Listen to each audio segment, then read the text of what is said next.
Hey friends, what a nice day it's been today. Just got back from really my first long run of the new year. It's been hard to get some longer runs in with all the ice and snow on the roads. I have tried, but I much prefer, this weather. um, yeah, it's this weekend, as we're coming up into St. Patrick's Day. Whenever I'm running around this weekend, I'm always reminded of the marathon that I did with my dad. It's been 16 years ago now. There's a marathon in Virginia called the Shamrock Marathon. It's been going on for like 50 years now. But my dad and I ran it together 16 years ago while I was a senior in high school. I've got the shirt to prove it still. There it is, the Shamrock Marathon.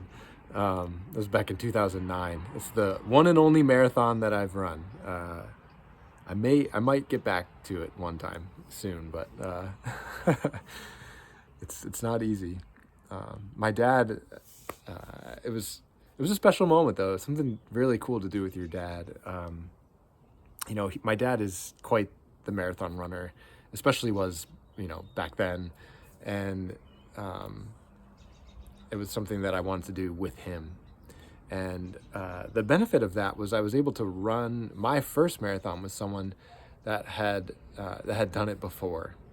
Um, so he was really helpful in the training process, which takes several months.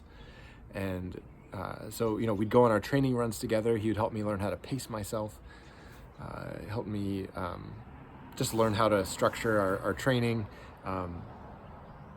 And kept me accountable when I didn't want to get up and run, if I'm being totally honest, or if I wanted to skip a run or something like that. And then when the day of the race came, it was really helpful. It's intimidating. You've done all this training and then you're lined up to run and you're off and running. And, marathons take hours and hours. And so your mind goes all different places during the race. Your body goes all different places during the race. And sort of managing different injuries and things like that. So it was really helpful to have him alongside me, to be able to coach me really through it, and for me to have someone that I could sort of model my run after. And while I was running today, thinking about that, it struck me as a perfect illustration for the scripture that we're going to be studying from Paul, that Paul wrote. This Sunday we're going to be talking about a section of Philippians, chapter 3, verse 17 through chapter 4, verse 1, and sort of right in the middle of his letter to the Philippians.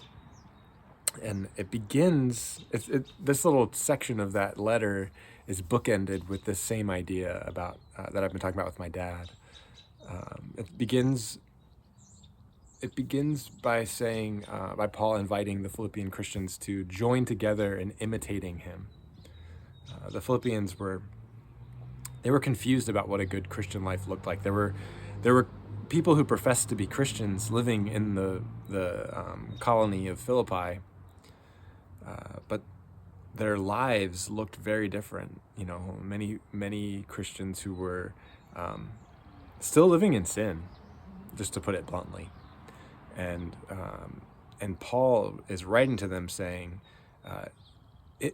join together, find unity in imitating me. I will show you I will show you, like, my life looks like, what a real Christian life looks like. So if you're trying to do that, come with me. It's the same idea as sort of training for that marathon with my dad, and then running the race with my dad. I didn't know how to run a marathon. And my dad showed me, and it was through a month-long process of just training and training and training. And then when the day of the race came, running alongside each other, literally just side by side the whole time. Paul's sort of inviting them to do the same. Like, let's do this together. And then the scripture ends with, or the section of scripture that we're going to be looking into, it ends at chapter 4, verse 1, when he says, stand firm in the Lord. In this way, my beloved. So, like, this whole letter, throughout the throughout the letter of Philippians, you can see that Paul really loves this church dearly, and he's again inviting them, saying, like, stand firm in your Christian faith, stand firm in your Christian life, and imitating me. And he's saying, like, in this way, stand firm in this way, like, persevere, you can do it. Like, this is the way, pursue it with everything you've got. And it's out of his deep love for them that he's coaching them, really, right? It is just that same idea that I felt like I got to experience 16 years ago with my dad running that marathon. And that's really, that's the sort of mode of discipleship that we're all invited into. That first and foremost, we are invited to imitate Christ, to know Christ, and to model our lives after him, to shape everything in our life around him.